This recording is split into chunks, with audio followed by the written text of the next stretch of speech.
इस कार्यक्रम के प्रायोजक हैं उषा ओम प्रकाश गोधा, सुशीला विमल गोधा, पुष्पलता सुभाष जैन, किरण गोधा, चेतना दिलीप, बंडी परिवार, रतलाम। मानक चंद, कमला देवी, राकेश, नीतू, ऋषभ और Ayushi Musharraf, B123 Sethi colony, Jaipur. Shri Parshwanath re rolling mills limited, Durgapur 1, Bardhaman, West Bengal. Amita Jain, पत्नी अनिल कुमार जैन, संगीता जैन, पत्नी विपिन कुमार जैन। 2. स्वाध्याय मंडल, भगवान 1008 मुनि सुब्रतनाथ मंदिर, बारामती, महाराष्ट्र। इसके जैन, श्रीमती संतोष जैन, विपुल जैन, श्रीमती आराधना जैन, पारुल जैन, अतुल जैन, श्रीमती पूर्णिमा जैन, सुचित जैन और आर्यन जैन, कानपुर।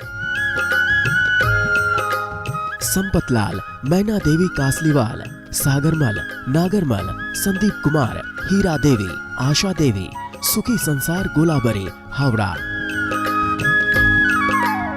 श्रीमती जयमाला जैन, पत्नी स्वर्गीय श्री इंद्रसेन जैन, टिम्बर मर्चेंट, खतौली। सरिता जैन, पत्नी प्रदीप कुमार जैन, पुत्र संचित जैन, गांधीधाम, कच्छ, गुजरात।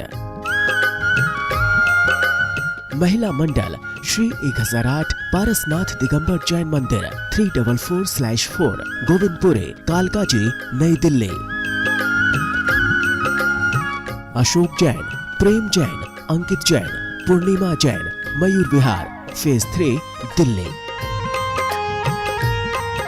श्रीमती नीति, राजीव, देवर्षि, निष्पन्न, अनुभा कलरैया, श्री पदम मीना, पंकज, राहुल, पीयूष अजमेरा, खारघर, नवी मुंबई।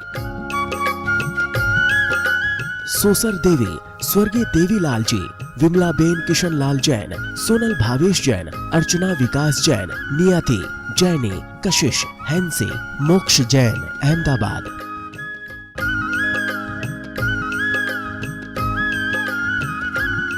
जय जिनेन्द्र। नमः श्री वर्धमानाय निर्धूत कलिलात्मने, सालोकानां त्रिलोकानां यद्विद्यादर्पणायते।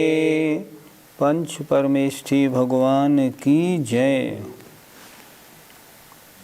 जब कोई गृहस्थ श्रावक सामायिक में लीन होता है तो यहाँ आचार्य लिख रहे हैं, ऐसा लगता है जैसे कोई मुनि महाराज बैठे हों और उनके ऊपर किसी ने कपड़े डाल दिए हों। उन्होंने कहा मुनि जैसा प्रतीत होता है। क्यों होता है, इसके बारे में इस श्लोक में देखिए। सामयिके सारंभः, सामयिके सारंभः, परिग्रहानैव सन्ति सर्वेपि, परिग्रहानैव सन्ति सर्वेपि, चेलोपसृष्टमुनिरिव, चेलोपसृष्टमुनिरिव, गृहीतदा याति यतिभावम्, गृहीतदा याति यतिभावम्। बोलिए। सामयिके सारंभा, परिग्रहानैव सन्ति सर्वेपि, चेलोपसृष्टमुनिरिव, गृहीतदा याति यतिभावम्। सामयिके, सामायिक में, सारंभा आरंभ सहित, सर्वेपि सभी, परिग्रह परिग्रह, नैव संति उस सामायिक करने वाले के नहीं होते हैं। एक एक शब्द आचार्य ने चुन चुन के रखा है। सामायिके, सामायिक के काल में सामायिक करते हुए आरंभ सहित सभी परिग्रह नहीं होते हैं। तब, तदा माने तब, गृही माने वो गृहस्थी, चेल उपसृष्ट मुनि इव, चेल माने वस्त्र से, उपसृष्ट माने ढके हुए, मुनि की इव माने तरह। किन्हीं मुनिराज के ऊपर किसी ने कपड़ा डाल दिया है, ऐसा लगता है। देखो स्थिरता कितनी अच्छी है। चेल माने वस्त्र से ढके हुए, मुनि की तरह। वह गृही माने गृहस्थी, तदा माने तब माने उस समय, यति भावम मुनिपने को प्राप्त होता है। उस समय ऐसा लगता है जैसे मुनि बन गया हो।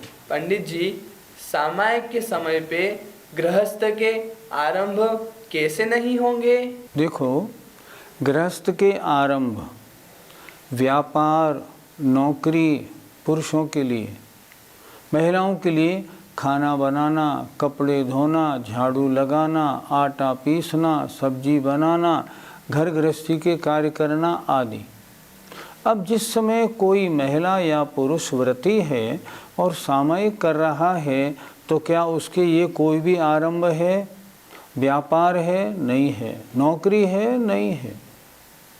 दूसरी बात, महिला घर गृहस्थी के काम में लगी है क्या? नहीं लगी। क्या कर रही है? स्थिर चित्त होकर आत्मचिंतन में लगी है। इसलिए उस समय आरंभ तो कोई नहीं होता। इसलिए लिखा आचार्य ने, आरंभ सहित परिग्रह भी नहीं होते हैं। मतलब आरंभ नहीं होते। जब व्यापारी, नौकरी, घर गृहस्थी का काम नहीं तो आरंभ कैसा? और आरंभ नहीं तो हिंसा के कार्य नहीं। पंडित जी, सामायिक के समय गृहस्थी के परिग्रह कैसे नहीं होंगे? परिग्रह दो प्रकार के, एक अंतरंग परिग्रह और एक बाह्य परिग्रह। परिग्रह दो प्रकार के हैं। तो अंतरंग परिग्रह कौन सा? 4 कषाय, 9 कषाय और एक मिथ्यात्व। ये तो सामायिक के समय में कषाय प्रवृत्ति तो है नहीं, क्योंकि आत्मचिंतन में लगा है, स्तुति कर रहा है, वंदना कर रहा है भगवान की। उस समय इन परिग्रहों का, राग द्वेष का क्या काम? अब रही बात बहिरंग परिग्रह की, उसके मकान, दुकान, जमीन, जायदाद तो हैं, लेकिन क्या उसका चिंतन उस समय उनमें उलझा हुआ है क्या? परिग्रह में नहीं उलझा हुआ। उसने अपने मन को सभी परिग्रह से और सभी आरंभ की क्रियाओं से हटा लिया है। इसलिए ना आरंभ है और ना परिग्रह है। मुनि किसे कहते हैं? जो आरंभ परिग्रह से रहित तो हो, उसे मुनि कहते हैं। तो यही तो यहाँ आचार्य कह रहे हैं, जिस समय वो गृहस्थी अपने सामायिक के काल में एकाग्र चित्त होकर सामायिक में लगा हुआ है, उस समय ना तो आरंभ और आरंभ की क्रियाएं हैं, ना अंतरंग बहिरंग परिग्रह है। इसलिए है तो वो गृहस्थी, लगता कैसा है? मुनि जैसा। इसलिए तो आचार्य ने ये श्लोक लिखा है। पंडित जी, कपड़े से ढके हुए मुनि का मतलब? जैसे कोई मुनिराज अपनी साधना में हो और कोई उनके ऊपर वस्त्र ओढ़ा के उपसर्ग कर दे, उसी तरह उन्होंने कहा ये तो ऐसा लगता है आरंभ भी नहीं है और परिग्रह भी नहीं है, तो मुनि है। कमी क्या है? जैसे किसी ने उपसर्ग में इसके ऊपर कपड़ा डाल दिया हो, दुपट्टा ऊपर से डाल दिया हो, ऐसा प्रतीत होता है। वो मुनि नहीं बन गया, है तो गृहस्थी। लगता कैसा है? जैसे किसी मुनि के ऊपर किसी ने कपड़ा डाल दिया हो। क्यों? आरंभ परिग्रह से रहित है, तो मुनि के समान तो है ही। इसलिए आचार्य ने इस श्लोक में उस श्रावक को मुनि जैसा है ऐसा कहा है। पंडित जी, तो क्या उस काल में उस वृत्ति का गुणस्थान बदल जाएगा? गुणस्थान तो नहीं बदलेगा, लेकिन जैसे जैसे सामायिक में वो मन लगाता जाएगा, उसकी विशुद्धि बढ़ती जाएगी और उसकी निर्जरा भी बढ़ती जाएगी। वो मुनि जैसा है, अभी मुनि बना नहीं। अगर पंच महाव्रत 13 प्रकार का चारित्र धारण कर लेता, 28 मूल गुणधारी हो जाता, तब तो उसका गुणस्थान बदल जाता। अभी वृत्ति है, अभी गुणस्थान 5वां है। और अगर मान लो वो बिल्कुल मुनि दीक्षा ले ले, तब गुणस्थान 7वां और 6ठा हो जाएगा। अभी गुणस्थान तो नहीं बदला, लेकिन इस काल में उसकी विशुद्धि बढ़ी, लेकिन लग कैसा रहा है? लग ऐसा रहा है जैसे कोई मुनि महाराज हो, किसी ने कपड़ा डाल दिया हो। गुणस्थान 5वां ही रहेगा, लेकिन एकाग्रता और स्थिरता के कारण विशुद्धि बढ़ रही होगी और निर्जरा भी बढ़ रही होगी। सामयिक करते समय अगर कोई परीक्षे आए तब क्या करे? इसके लिए आगे आचार्य श्लोक लिख रहे हैं। शीतोष्ण दंश मशक, शीतोष्ण दंश मशक, परिशहमुपसर्गमपि च मौनधराः, परिशहमुपसर्गमपि च मौनधरा, सामयिकं प्रतिपन्ना, सामयिकं प्रतिपन्ना, अधिकुर्वीरन्नचलयोगाः, अधिकुर्वीरन्नचलयोगाः, अधिकुर्वीरन्नचलयोगाः, अधिकुर्वीरन्नचलयोगाः। बोलिए। शीतोष्णदंशमशक परिशहमुपसर्गमपि च मौनधराः, सामयिकं प्रतिपन्ना, अधिकुर्वीरन्नचलयोगाः। श्लोक में आचार्य बता रहे हैं सामयिक करते समय अगर कोई परीक्षे आ जाए तो वह गृहस्थी क्या करे, वह व्रती क्या करे। देखें, शीत अगर शीत परीक्षे आ जाए, उष्ण अगर गर्मी बहुत हो जाए, दंश मशक अगर मच्छर आदि काटने लगे, दंश मशक परीक्षे, तो परीक्षहम इन परीक्षहों को, और उपसर्गम अपीच, और अगर कोई उपसर्गी आ जाए, कोई आ जाए पीट दे, मार दे, ऊपर पानी डाल जाए और कुछ गड़बड़ कर दे, और क्या लिखा? उपसर्गम अपिच, और उपसर्गों को भी, किन किन को? शीत माने सर्दी की बाधा, उष्ण माने गर्मी की बाधा, और दंश मशक माने मच्छर आदि काटने का कष्ट आदि परीक्षः। परीक्षे 22 होती हैं, 3 लिख के इन्होंने सारी परीक्षाओं को दे दिया। इसके अलावा अगर कोई उपसर्ग भी हो जाए तो क्या करे? मौन धराः, मौन धारण करने वाला, और अचल योगाः, मन वचन काय से स्थिर रहने वाला।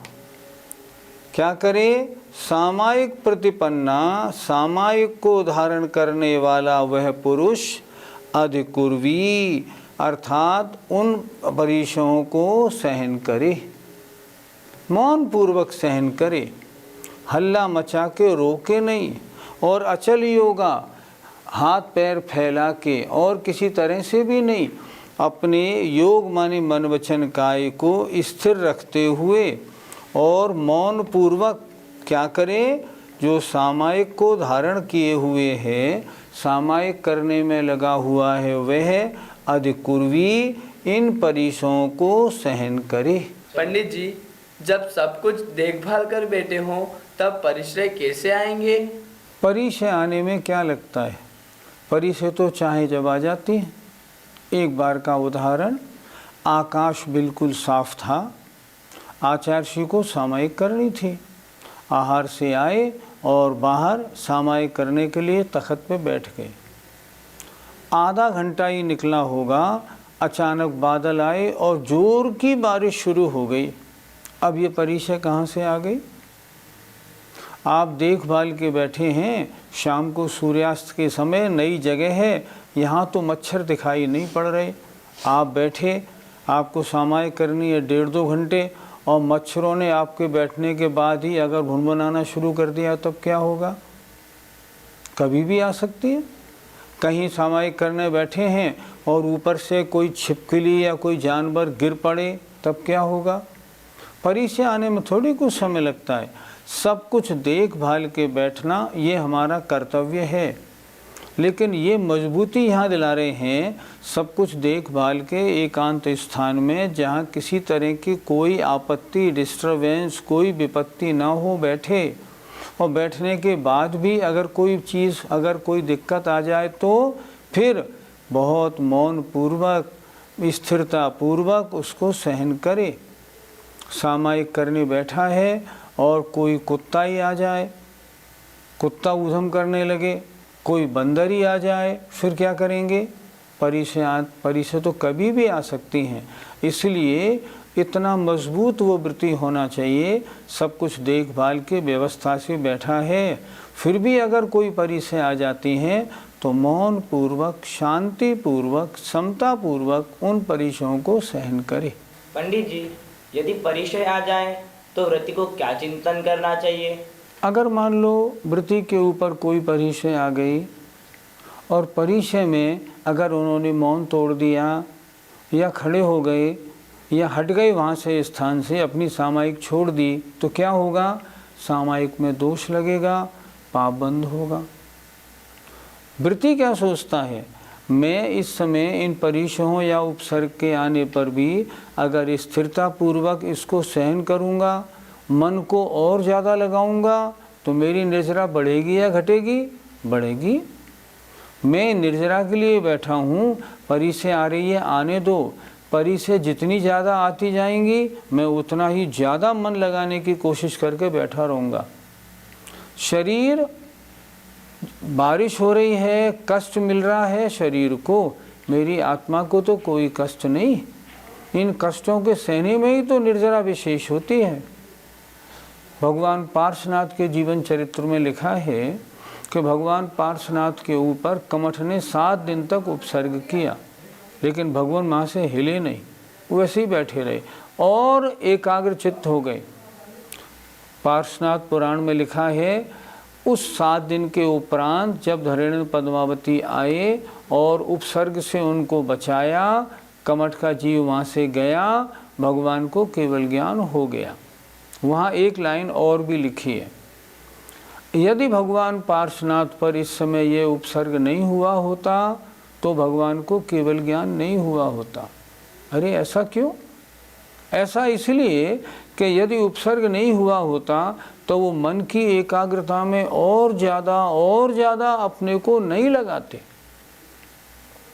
उन्होंने और ज़्यादा अपने मन को उसमें लगाया, निर्जरा बढ़ी, घातिया कर्म नष्ट हुए, केवल ज्ञान प्राप्त हो गया। इसलिए परिचय आती हैं तो ये परिचय तो मेरी निर्जरा में कारण है। यदि मैं इनके आने पर इन्हें छोड़ के भग जाऊंगा तो पाप बंद होगा, और मैं अगर इनको सहन करूंगा महान निर्जरा और पुण्य बंद होगा। इसलिए मैं जाऊंगा नहीं, मैं सहन करूंगा। परिचय बहुत तरह की होती हैं। आहार, भोजन करने बैठे वृत्ति कोई, और भोजन में अगर कोई बाल या कोई जीव निकल आए तो क्या करेगा? भोजन छोड़ना पड़ेगा। परिचय है प्रसन्नता से उठे, ज़रा भी कोई नाराज़ी, कोई गुस्सा, कुछ नहीं।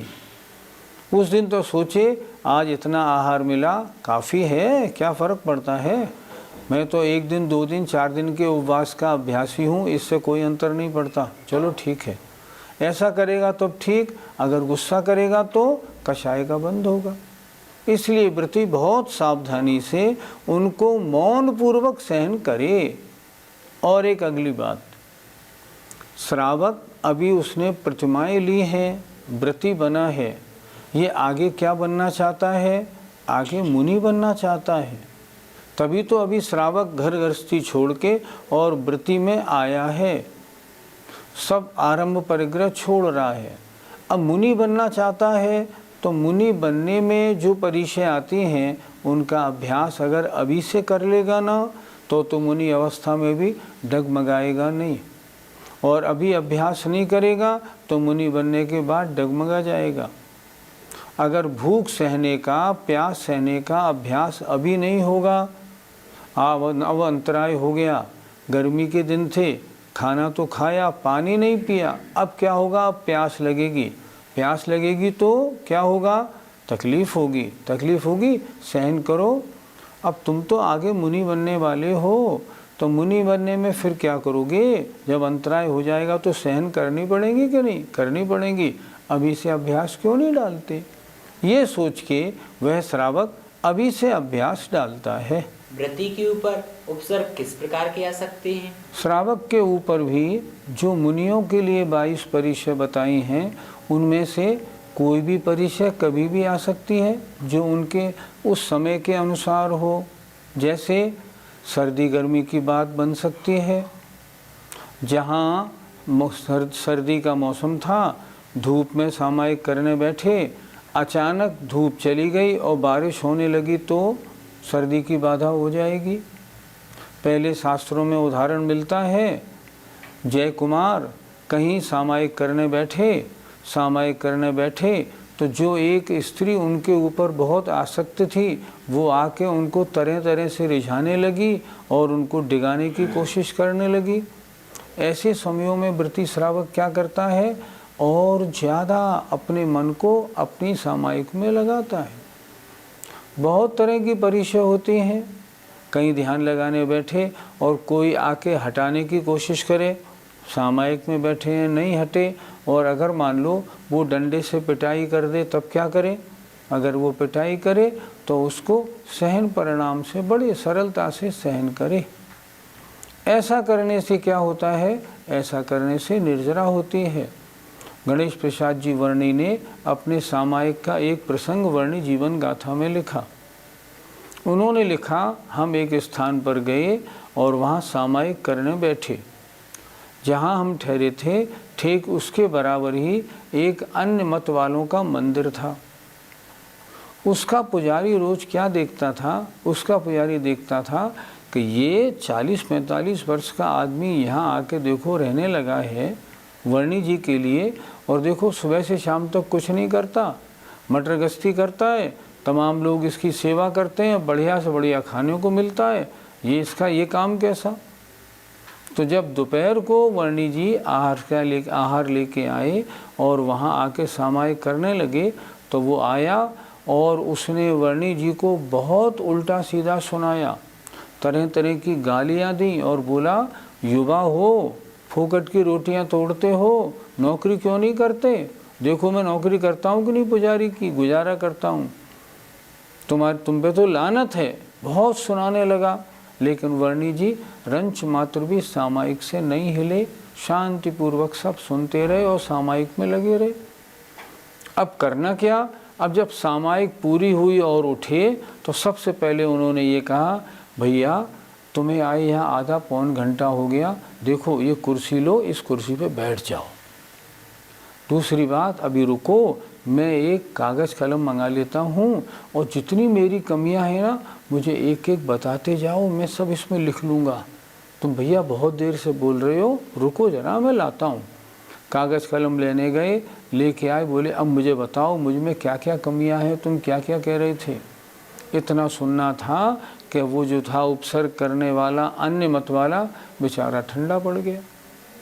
और अगर मान लीजिए ऐसा न होने की बजाय अगर उनके साथ और कोई व्यवहार होता तो बहुत गलत काम हो जाता। ये तो सबके पास होता है, उपसर्ग आने में कोई टाइम नहीं लगता, चाहे जब कोई भी उपसर्ग आ सकता है। इसलिए जब भी ऐसा उपसर्ग आए ना, बड़े मौन पूर्वक और मन वचन काय की एकाग्रता अचलता पूर्वक ऐसी परिचयों को सहन करना चाहिए। जय जिनेंद्र। इस कार्यक्रम के प्रायोजक हैं उषा ओम प्रकाश गोधा, सुशीला विमल गोधा, पुष्पलता सुभाष जैन, किरण गोधा, चेतना दिलीप, बंडी परिवार, रतलाम।